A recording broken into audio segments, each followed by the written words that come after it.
everybody. David Fogel, CEO of the Symphonina Foundation, with you again. And today I have Andrea Casarrubios, extraordinary cellist who's up for a Grammy-nominated Best Contemporary Classical Composition album, her album 7. Andrea, welcome. Thank you so much. It's such a pleasure to talk with you, David. Well, it's a pleasure to be here with you as well. And let's just start with your album. Let's tell us about how you got to creating this album 7, what's it's all about. I know it's solo cello. I listened to it, of course, during the Grammy session. It's excellent. I encourage everybody to listen to it. How did you come to create this music? Thank you so much. Yeah, the album includes 7 of my works written in the last 7 years, actually. And the first track, 7, for solo cello, is a very meaningful work that I wrote in 2020 from New York City. And it was commissioned by cellist Thomas Mesa and toured all around the United States. In 2021, it was premiered at Carnegie Hall, and Sphinx organization also promoted it very much. I'm really, really grateful to all of them. And from there, it sort of went all over the world, and it's been a really incredible journey to watch this music and the people that have supported it flourish and resonate in so many different ways. Of course, it's a time that we all lived through so much in personal ways. And the work, the title alludes to the 7 p.m. tribute that happened, of course, in New York City, in many other cities and countries around the world. And and the work ends with 7 bell-like sounds, alluding to that tribute. And I think the one of the most, now looking back with perspective and having played it for a while, I feel like one of the most beautiful things about this music maybe is that it celebrates the best part of humanity, and that is a sense of community and gratitude towards those who are, in front of you or next to you. I feel like that's sometimes we forget about that even now, 4 years later. That's the first track of the album 7. The other pieces on this album, they're all from different years. They have been commissioned by different people, organizations. There's a Chicago Symphony Orchestra commission in this album. It's called Afilador. It's also a really meaningful work. And this piece, Afilador, exists now as a symphonic version and also as a quartet version for clarinet, violin, viola, cello. And that's the version, the quartet, that's included in the album. Let me ask you a question on that before we go on to this thing. You mentioned clarinet. So often, when you say a quartet, the first thing I would think of course, is a string quartet. So what was your choice there for including a clarinet in that piece? Well, for the quartet version, I was free to choose, and the afilador is, so the sound of an afilador is a typical sort of whistle sound that is played by a person who bikes through streets and through small villages, typically in Latin America or Spain. And it's a sound that's really, really nostalgic. And for us, because we listen to it all through our childhood, it's a profession, it's a knife sharpener. So they go through the streets playing this whistle as a way to communicate through sound that, I am approaching your street, I am approaching your house. So everybody gathers their gadgets. Interesting. And yeah, and so much like the ice cream truck, I guess. In Yeah, this that's case, that's you what I sort of reminds me live of, right? exactly. You sort of live with that sound as you grow up. Except you with start your salivating when family. the ice cream truck comes and you get all excited. but yeah, okay, all right. So the clarinet was a better choice then. Right. It was sort of in the symphonic version, it's the piccolo and it's the flute, and sort of it goes back and Right. forth with other wind players, and in this sort of intimate version, it's really meaningful in that way. And so John Ye, the amazing clarinetist of the CSO, played that and recorded that with us, and it sounds absolutely amazing.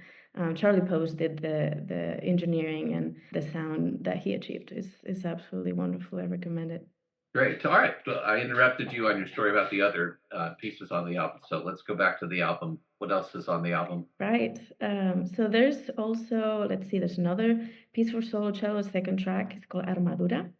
And that was an extensity concert series commission in New York City, and that was from 2022. So that's the first time that I recorded the piece.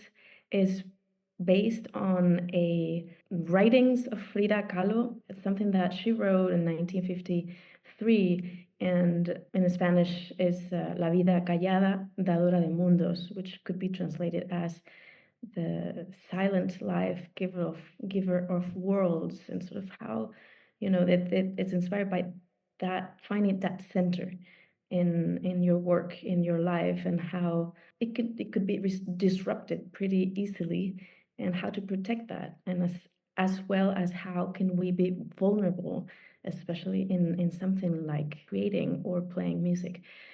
So that's the second one. There's also a few pieces for cello and piano. Those are Silbo, for example.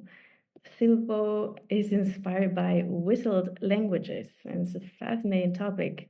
They exist all around the world. And so in this piece, you can hear that sound of the whistling through the cello, making harmonics and playing harmonics. Oh, yeah. Okay.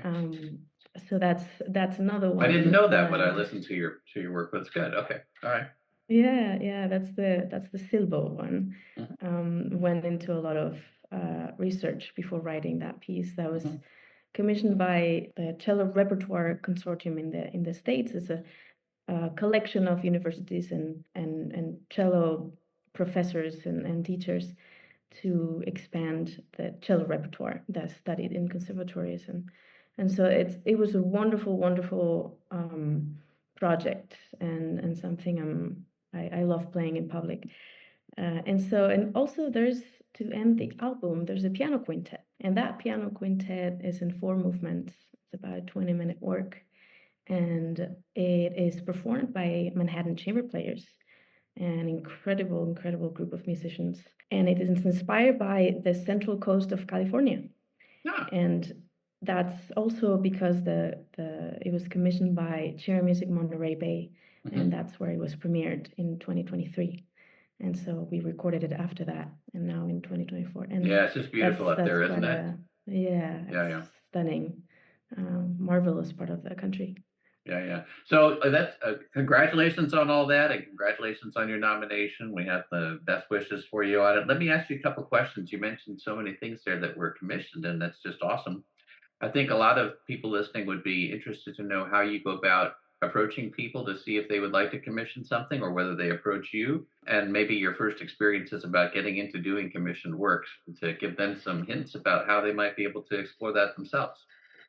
Right. Yeah. I mean, my experience has been perhaps different from other people, and I'm extremely grateful for all of those people that I mentioned and more that have commissioned my music, which is the reason why I mention them so often, because I think they have huge credit. I don't think I would have, well, I know that I wouldn't have written any of those pieces without them, and their support. For me, I'm grateful because they were the ones who reached out and wanted those pieces to exist, or for me to write them. So that's typically how it goes for me. With that said, I would say, so up until 10 years ago, and perhaps even later, I was most well known as a cellist. And that's been my sort of main performing career, through my 20s. I I always wrote music, and in fact, since I was very little, I wrote and I improvised on the piano and then cello. And I would say since 10 years ago, 11 years ago is when more of my work started to be played by other people. Not many at first. I was mostly playing them myself, Sure. and and so that slowly became something that people expected of me in recitals or in concerts, that I would play, some traditional repertoire, some other pre-existing works, and something of mine. So that was a way for others to learn about my music, and if they liked it, they wanted to play it. I started to become a little bit more organized with Yeah. with the whole engraving process and editors, and scores, and very slowly. I've learned a lot since then. So it's all been a gradual, step by step process for me. And then, I would say I would write one piece a year for a group that wanted that piece. There's a piece for cello and choir from 2014. Of course, I played the premiere for that piece, and it's in my previous album, Caminante. Hmm. And that piece now is played by other cellists and other choirs now, which is very beautiful. But it wasn't the case at first, of course. It was just me. And there are other pieces from that period, 2013, 2015, 2016. Then I would say I guess in the last 7 years, I've started to write more pieces every year, more commissions. So now I play concerts, but I play fewer concerts, and I write more commissions. So it's more of a balanced life and work, which I love very, very much. And in fact, I learned so much from playing when I compose, and I learn so much from composing when I'm playing. It nourishes very much. They nourish each other. I think that's right, probably for just about everybody who does both those activities. When you're composing, do you have the complete vision in your mind about how it's going to perform on stage, like not just how it sounds, but how it looks maybe to the audience, things like that? Or what is your composing strategy, I guess is the way to put it. Yeah, I think very, very much about all of those things. I think the process for me, it requires a lot of patience. I find it to be a process of discovery. The most stressful part for me is actually the last month or two before the delivery date Mm. of the new work. But at first, I love the image of the blank page and full of possibilities. The beginning of the process needs a quiet space for me, and so if I improvise, I listen. But I would say that above all, I investigate. I do a lot of research. I think about the instrumentation, what might work best in that setting. I think about the commissioners a lot. I think about them every day for months. Yeah, I know it yeah. sounds strange and they might not know that, but I listen to them live, I listen to the recordings, I think about their sounds and their personalities. If it's an orchestra, the orchestra's sound as a whole, as well as the individual people. I envision the program if I'm able to know the program of the premiere. I also envision, I sort of think about what I wish for performers and audience members to feel or to experience. And I think all of this happens before I write anything. And then once everything becomes very clear, I think for me to have that seed that's really, really honest and essential is crucial for me. And then from there to create everything that comes afterwards. It's if I can get that first month or 2 months of the right seed, I would say, yeah, from where everything grows. You mentioned that the last maybe I might have exactly what you said, not correct here, but something like this. The last 2 weeks before it's due is the most stressful time, something like that. How do you know when you are done as a composer, or is it the clock runs out and you have to be done? Yes, I know I have to be done, but I really don't like. I have not experienced it, luckily, but it's very important to me that the final product is exactly as I want it to be, and that it has the quality that I want it to have.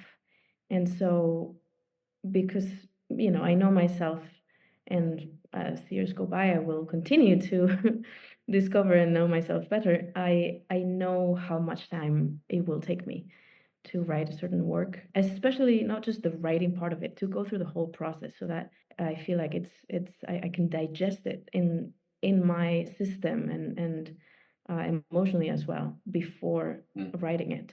And Mhm. so I feel like when the end of the process is approaching, I've gone through so much to make sure that it is there. And that sometimes is pretty stressful because I know that I have to push. I know that I have to push very, very hard in order for that to meet that deadline. But it is important to me to meet the deadlines, Yeah. especially out of respect for the people playing these works, because I want them, after all, to have time to digest the music too. Do the performers ever have questions for you? Yes, of course. Yeah. Like And what? I love that. I love that. Mhm. I try to be as clear as possible, but you know, there's only so much that you can write on the page. There's Mhm. really so much.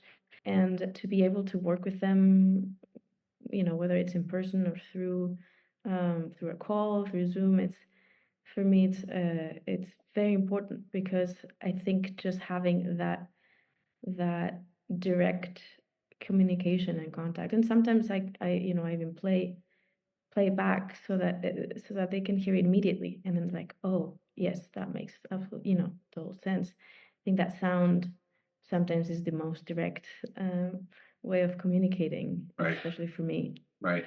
Right. Let's go to your childhood for a little bit and how you got into the cello. You grew up in Spain, correct? Yes, I What was part of Spain? born in Spain. I was born in a very, very small village. I joke that there are more goats and cows than people. Hmm.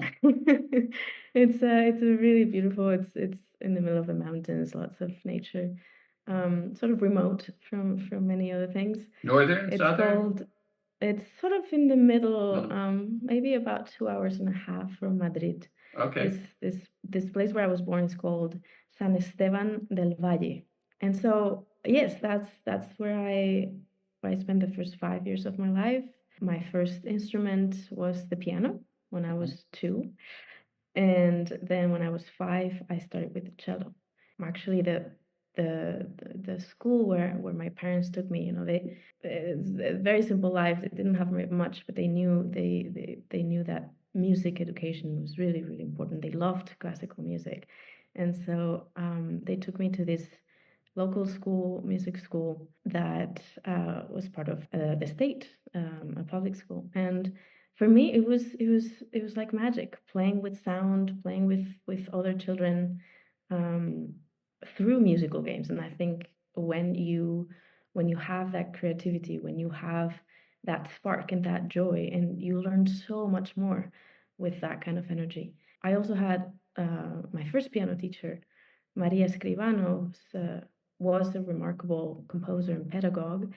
She introduced me to the world of improvisation and composition, actually. So, apart from sort of learning the classical works in the piano literature, she would ask me to improvise on a theme at the end of each lesson. And so, this was an exercise that would have a major influence actually on my whole life as a cellist later on as well.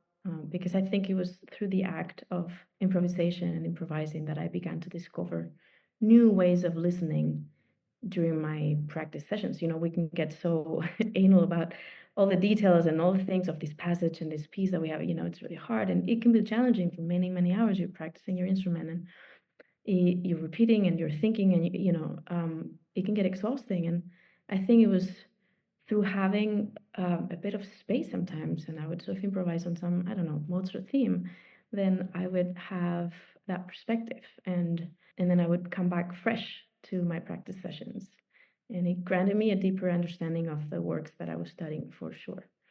So I think now, many, many years later, it fills me with joy to be able to do both professionally, I guess, the performing and the composing That's aspect of great. I life. have to say, anybody who's 2 years old starting on an instrument, I know many 2-year-olds in my life, and it's tough to keep them still.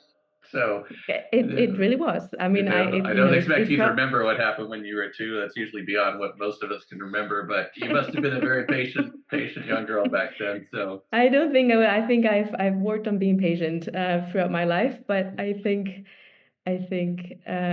when I was 2 years old, it was probably all about, you know, climbing up the bench and mhm. just once I got up there playing 4 notes and leaving. Well, 4 is better than 3. So, you know, we take what we can get. Do you teach anybody else cello these days, or are you focused on your composition and performing exclusively?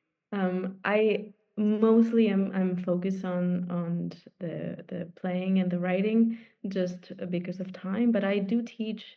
I have taught a lot, and I love it very much. I have less time now, but I still do it, especially, you know, people who ask for guidance and also many people who are playing my music. Speaking of Seven, the piece that's nominated, like that piece, a lot of pieces for cello or cello and piano or chamber works. It is wonderful when I can work with people, whether it's in person. I go to some universities to do a visit or through Zoom. For me, it's wonderful to be able to connect and help in that way. I think yeah, teaching comes with great responsibility, and I'm constantly thinking of ways to improve, to communicate concepts and give constructive feedback in a more efficient way. But I think what draws me to teaching is wanting to help others through the many bumps that we encounter in this field. And sort of if I can share my experience and help them through that road and through their journey, then I feel very, very lucky to be able to do that. Let me ask you, when you're performing as a guest soloist, I presume you've also performed in orchestras. I didn't see that in your biography when I looked, but I might have just looked past that. What is your feeling about how that's different? I mean, we all can appreciate having a spotlight on us versus not having a spotlight on us, but how do you approach playing the music differently if you do in each of those Mhm. circumstances? Yeah, for me, I don't have a different approach, just because I see music, all of it, as chamber music and collaboration and ways of listening and giving and take give to others and support others, and then also be able to share your sound with the public. I My experience mostly and what I've done all these years mostly is playing recitals, so solo recitals, duo recitals.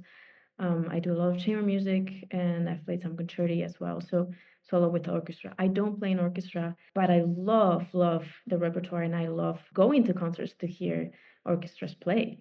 And so from the outside, actually, I it's an incredible and very educational way of learning about orchestration. So I love doing that. And while I'm listening to an orchestra play a concert, or a rehearsal, I'm constantly thinking about ways to write for orchestra myself. But I do think about all these things as chamber music, really, and those collaborations, whether they're small or large. For cello and orchestra, you mentioned about that. It's I mean, it's a joy. You typically don't get a lot of rehearsal time when you play solo with orchestra. However, if you can have a wonderful collaboration with the conductor, if you, especially if I know some peers in the orchestra, that there is more of a personal connection that's really, really beautiful. And it is like a chamber music experience at large. Right now, I just finished the new version of my cello concerto, and that I will premiere with Charlotte Symphony Orchestra in April 2025. Wonderful. Do you have a Um, date for that? Yes, I don't remember exactly right now, but I think it's April 25 and Okay. April 26. We'll update that on the In Charlotte. foundation page as we come closer to the date then, make sure we get Yeah, it it right. sounds Well, great. congratulations. That's great. Yeah, that will be with Christopher James Lee's conducting, Charlotte Symphony Orchestra. They sound wonderful, and I'm really looking forward to doing this new version of this concerto. It's going to be epic and a really beautiful experience to do that with them.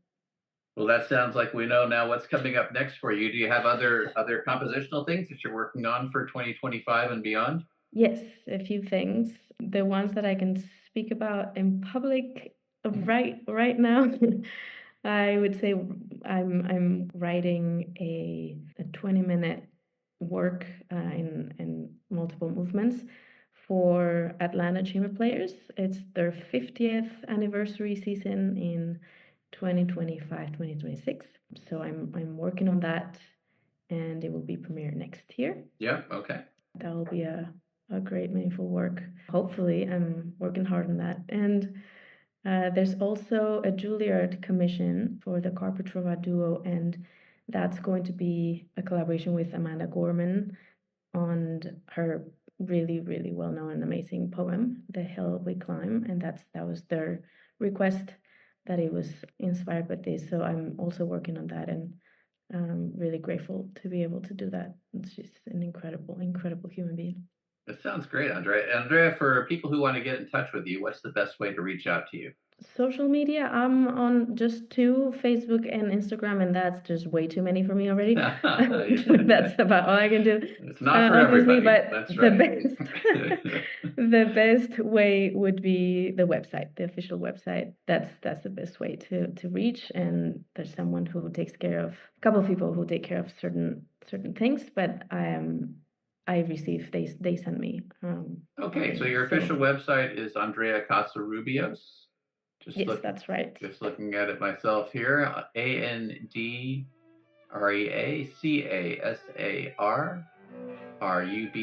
AndreaCasarrubios.com.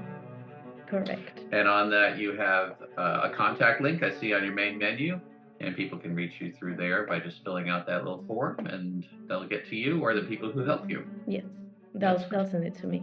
That's great. All right, wonderful. So, Andrea, thank you so much for your time with us today. We're going to listen to a little bit more of your music on the way out here, and we wish you all the best for your nomination and everything that you've just told us about for what's coming up in 2025. And we look forward to keeping an eye on what's going on with you and staying in touch with you. Thank you so much, David. Such a pleasure talking with you.